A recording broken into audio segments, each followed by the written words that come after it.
Betul, dan gaji langsung juga dari APBN, bukan dari APBD. Kemudian juga ada Satpol dan Satpol PP. Yang ada di sini paling banyak, tetapi saya kira yang lainnya bukannya tidak ingin hadir, tapi sebagian memang terutama perawat, dokter dan bidan, meskipun hari libur tetap siaga penuh 1 kali 24 jam, mereka harus menjaga jika ada hal-hal kesehatan yang urgent di setiap desa.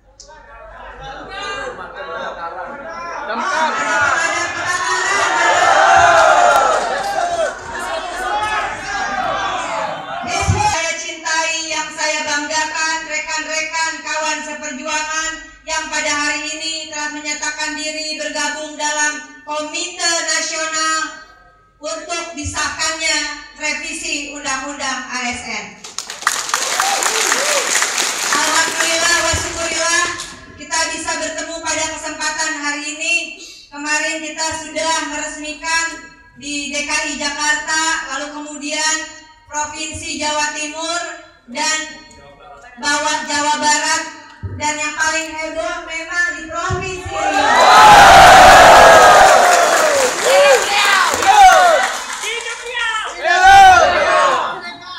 Mudah-mudahan setelah ini semakin banyak yang mau bergabung dengan kita.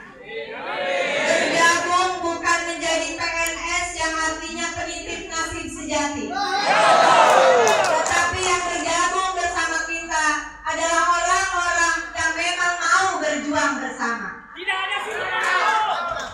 Tidak ada satupun hal yang tidak diperjuangkan dalam hidup. Perjuangan itu wajib hukumnya, dan perjuangan itu tidak bisa sendiri-sendiri. Allah berfirman bahwa tidak akan merubah nasib suatu kaum kalau kaum itu tidak mau merubah nasibnya. Tidak akan merubah nasib suatu kaum. Bahkan Allah Subhanahu wa Ta'ala tidak akan merubah nasib suatu kaum kalau kaum itu tidak mau merubah nasibnya sendiri.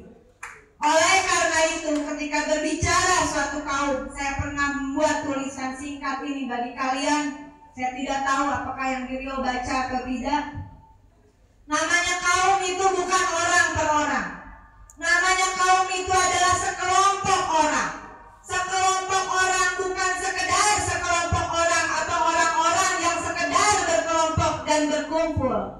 Sekelompok kaum, sekelompok orang yang dinamakan suatu kaum adalah kumpulan dari manusia-manusia yang bergandengan tangan, berjibaku, memeras keringat bersama, membanting tulang bersama, bergotong royong bersama, berjuang bersama. Itulah namanya suatu kaum. Setuju atau tidak?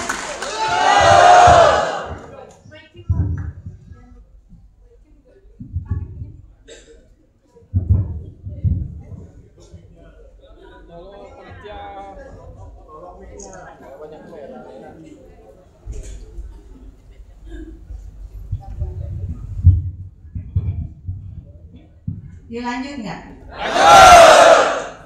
Jadi sekali lagi saya harap adalah yang berkumpul dan bergabung dalam Komite Nasional untuk memperjuangkan revisi Undang-Undang ASN adalah kaum yang dimaksudkan tadi. Saya ulangi sekali lagi, kaum yang terdiri dari manusia-manusia yang bukan sekedar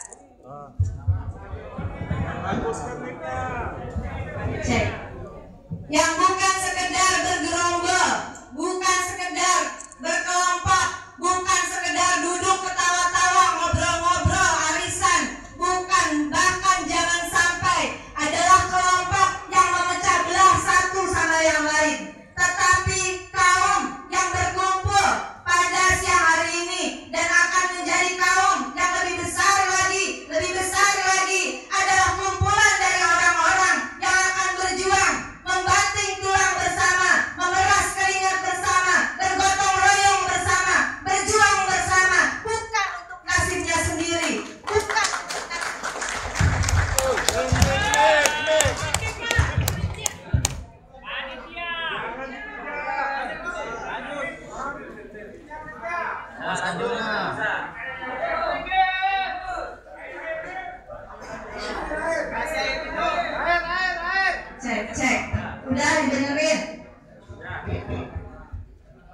Sudah? Yakin Pak?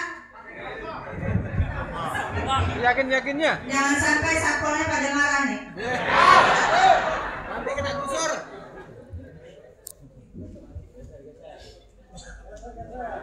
Dan nyanyi dulu aja sambil nungguin setting ya. Udah apa lagunya? Satukanlah dirimu semua, seluruh rakyat senasib serasa, susah senang dirasa sama, bangun bangun segera.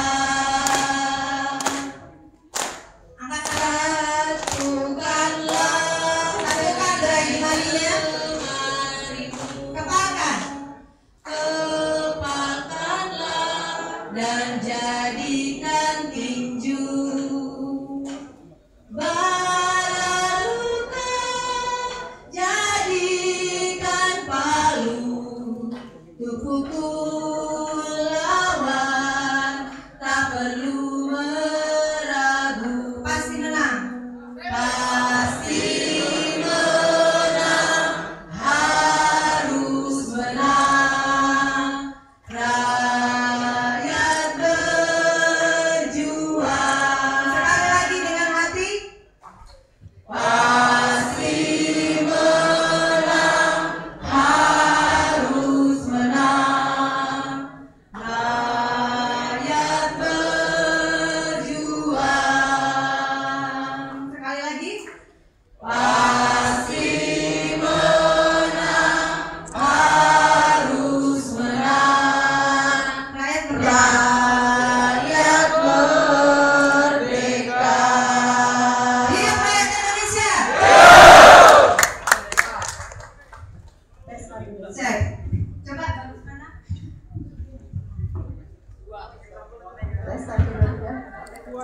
Pasang buahnya. Yang ada ambil yang itu aja. Cek. Jelas? Mudah-mudahan gak mati-mati lagi ya. Amin.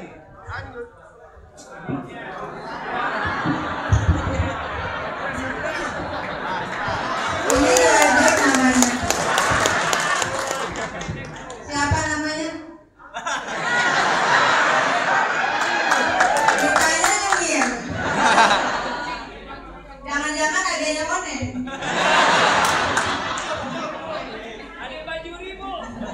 Iya, mukanya kayak pelek bajai. Terima kasih, tepuk tangan untuk bagian sound system. Ya, jadi saya ini siapa? Ini omnya Said.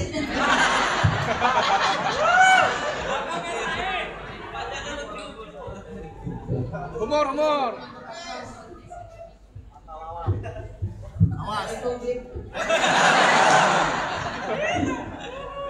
Ya, tepuk tangan untuk saudara kita.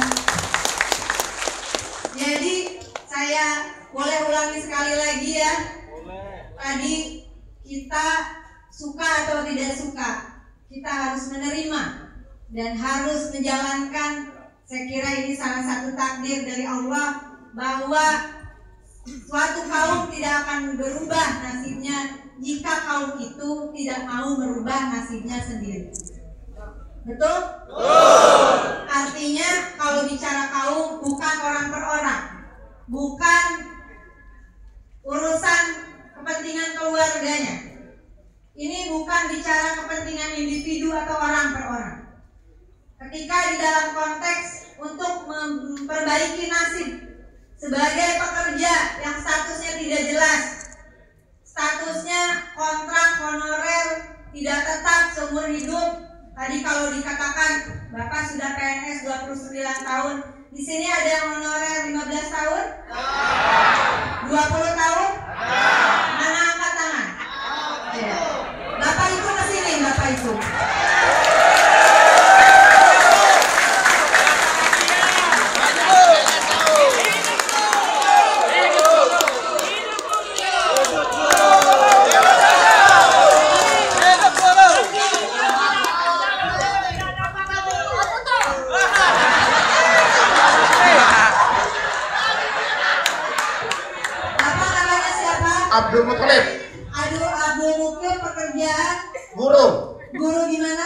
SMP 3 Senyinyi Kabupaten Kuansing. Negeri.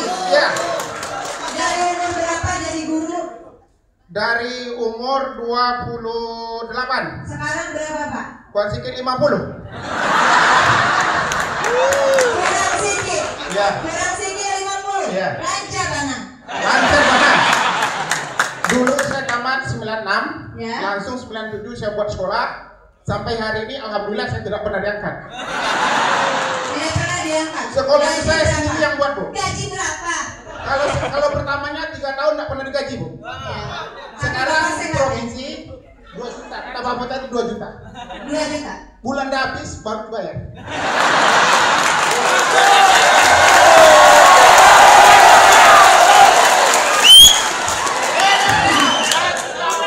Ya. Pernah gajinya juga?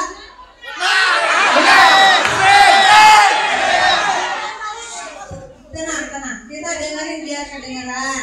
Kan disangkanya barangkali ya. Saya sih yakin kalau pemerintah Riau tidak demikian. Tapi saya mendengar di daerah lain bukan di sini. Ada nada-nada miring terhadap honorer. Mereka dikatakan tidak berkualitas dan sebagainya. Pertanyaannya, kalau tidak berkualitas, kenapa kontraknya terus-menerus? Di daerah lain bukan di sini. Kalau saya rasa begini, Bu. Kalau di Riau memperjuangkan. sangat memperjuangkan. Tanpa ada guru honor, Bu, pendidikan mungkin tidak jalan di Riau sepenuhnya. Harapan Bapak apa? Kalau harapan, terutama saya sendiri, Jadi berapa tahun jadi honorer? dari 97 sampai sekarang berapa, Bu?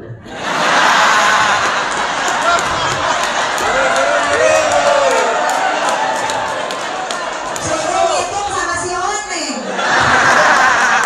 Si Oneng aja kembalian orang nyukur salah terus. Berapa?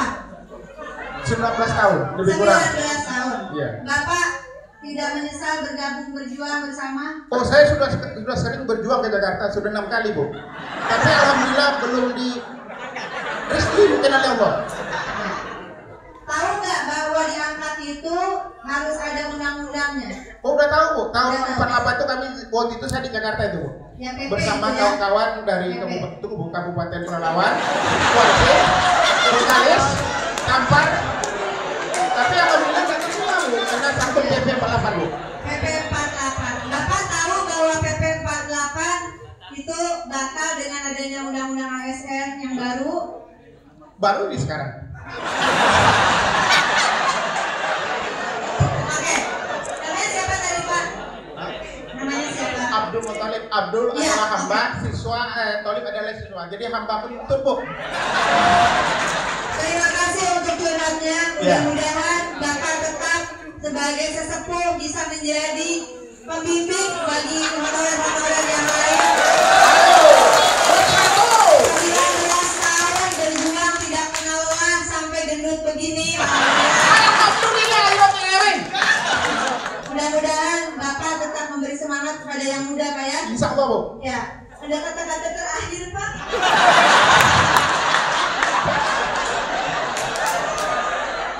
Untuk kawan semuanya, marilah kita bersatu. Mudah-mudahan dengan ada persatuan itu, jangan kita selama ini honorer.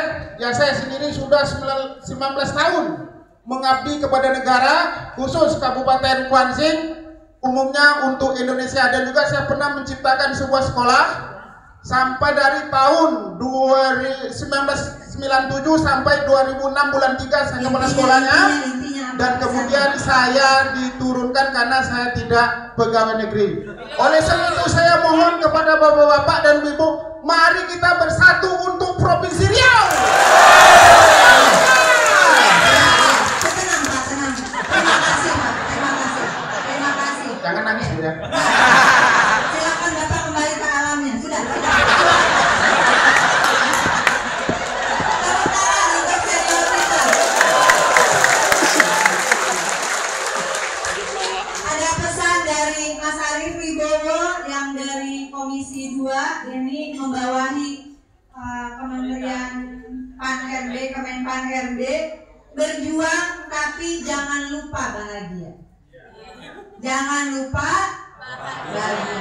Kita berjuang, tapi ternyata kalau kita membawanya dengan ringan, perjuangan itu juga menjadi ringan. Nah, di tengah-tengah kita juga saya punya sahabat yang sudah berjuang bertahun-tahun bersama saya. Dia bertugas di desa yang cukup terpencil dan ya, yang sinyal aja nggak ada, mungkin di peta aja susah nyarinya. Kalau saya hubungin dia, Pak Kepala BKD, susahnya minta ampun, sampai harus naik ke atas pohon. Saya minta sahabat saya tercinta ini untuk maju ke depan, Bidan Riana. Ya.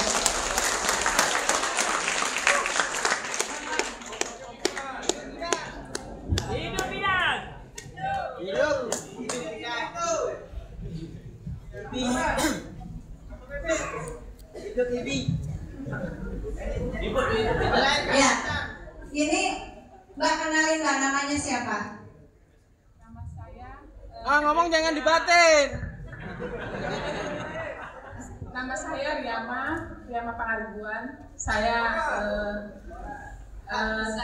alamat saya di Dumai, itu di Kecamatan Sungai 9, Kelurahan Batu Trinde. Ketepatan saya bertugas di daerah transmigrasi 250. Jadi saya sebenarnya Pak udah cukup lama saya jadi bidan PTT, mulai dari tahun 93-94. Jadi ketepatan saya bidan PTT saya putus.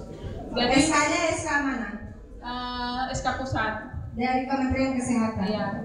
Berarti pengangkatan ini memang seperti yang dikatakan oleh Kepala BKD tadi, sebetulnya wewenangnya ada di pemerintah pusat ya. Jadi saya ketepatan Udah pokoknya intinya udah lama di bidang desa, begitu ya. Nah, saya akan selalu mengenang sahabat saya yang satu ini karena apa? Kita sama-sama janda.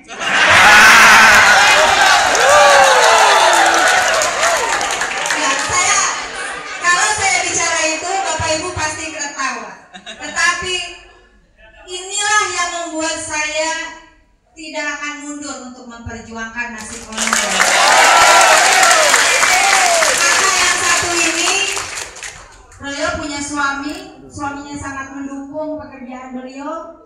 Yang namanya merujuk pasien itu dari desanya di Dumai itu jaraknya berapa? 6 jam.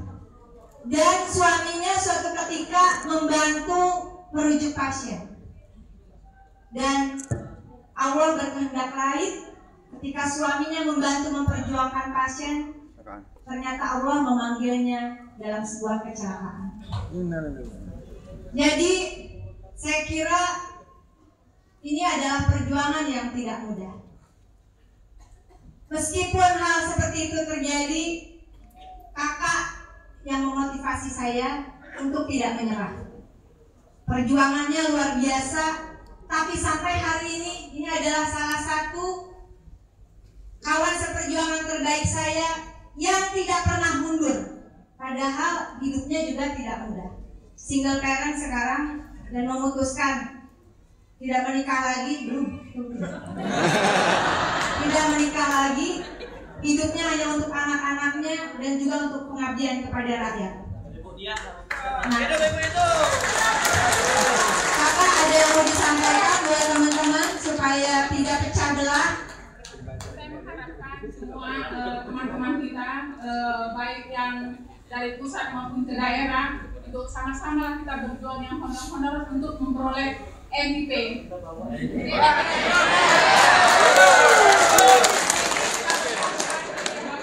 ibu-ibu, dari semua forum, dari semua instansi untuk mencapai tujuan kita, merdeka. Terima kasih kakak. Ya, jadi kalau yang ini yang masih muda-muda, belum apa-apa, kalau berjuang itu udah aduh capek ini itu, ingat kawan yang satu ini. Di daerah transmigrasi di Dumai, jaraknya 6 jam untuk merujuk pasien, suaminya meninggal dalam membantu perjuangannya menyelamatkan pasien, dan kakak tidak pernah menyerah.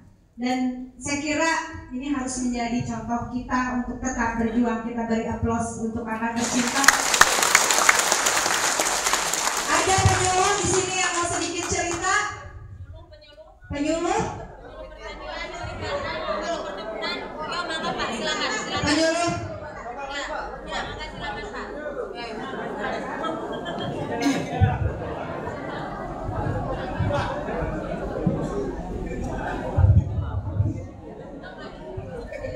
Namanya siapa, Pak? Nama saya Nadio. Nadio namanya. Iya, Berapa ban? Nadio. Nadio. Iya. Orang Batak ya? Iya. Ya, pekerjaan apa, Pak? Penyuluh pertanian. SK-nya SK mana? SK dari Kementerian Pertanian. Dari Kementerian Pertanian. Berapa tahun menjadi penyuluh? Sudah 9 tahun. 9 tahun. Ditugaskan di mana? Ditugaskan di Kelurahan Tebing Tiga Ogra, Kecamatan Rumput Sisir, Kota Pekanbaru. Oh, dekat ya di sini. Jauh. Berapa jam? Kalau dari sini 1 jam 10 menit. 1 jam 10 menit. Ya lumayan ya. Lumayan. Nah, kenapa mau bergabung dengan komite? Karena komite salah satu wadah untuk memperjuangkan kita semua untuk bisa diangkat menjadi PNS. Mau berjuang buat sendiri atau untuk semua? Untuk semua. Untuk semua. Untuk semua. Untuk penyuluh saja atau untuk semua? Untuk semua. Ya. Iya. Untuk semua honorer. Untuk semua honorer. Janji.